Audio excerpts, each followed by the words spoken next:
오늘도 여당에서는 문재인 정부 때도 수사했지만 재판에 못 넘긴 이유가 있을 거란 주장이 나왔습니다. 법조팀 박현주 기자와 짚어보겠습니다. 자, 박 기자. 먼저 수사가 시작된 게 언젠지부터 짚어보죠. 네, 보면서 설명을 좀 드리겠습니다. 이 고발장이 접수된 건 2020년 4월 7일입니다. 네, 문재인 정부 때죠. 네, 그렇습니다. 그로부터 5달 뒤인 9월에 첫 고발인 조사가 시작이 됐는데요. 이때는 윤석열 대통령이 당시 검찰총장으로서 수사 지휘권을 갖고 있었던 때입니다. 네, 그리고 거의 바로 당시 총장이던 윤석열 대통령이 지휘권을 잃지 않았습니까? 네, 그렇습니다. 맞습니다. 가족 수사를 이유로 지휘에서 배제됐던 게 이 같은 해 10월 19일입니다. 하지만 여전히 수사에는 큰 진전이 없었는데 네. 2021년 3월 4일 당시에 이 윤석열 대통령이 당시 검찰총장이 스스로 물러났습니다. 그 뒤에 검찰은 7월 금융감독원 그리고 9월 블랙펄 인베스트 압수수색 등 본격적인 수사에 속도를 냅니다. 네. 그리고 10월부터 12월까지 이 주가 조작 일당들을 차례로 재판에 넘기는데요. 그 와중에 12월 1일 보시면 김건희 여사가 이 1차 서면 답변서를 제출을 하게 됩니다. 네. 하지만 검찰은 이 답변서가 이 객관적인 증거에 부합하지 않는다고 설명을 했습니다. 네, 그래서 확인을 하기 위해 김 여사 소환을 요구했다는 거잖아요.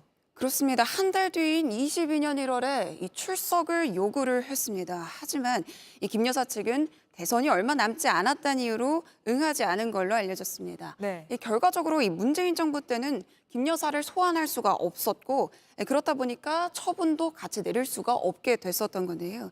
그리고 22년 3월 이 대선으로 윤석열 정부가 들어서게 됩니다. 윤석열 정부 들어서서도 2년 반가량 수사가 이어진 거 아닙니까?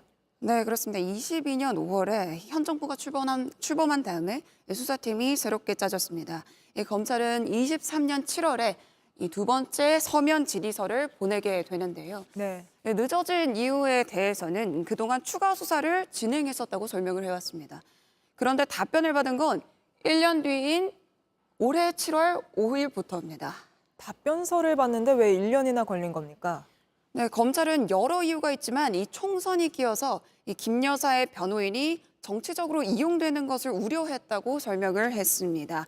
그러니까 김 여사 측은 앞서 출석 요구에도 불응하고 서면 답변서도 1년이나 늦게 냈던 겁니다. 그러면서 결과적으로 이 답변서를 대면 조사하기 바로 전에야 받게 된 거 아닙니까?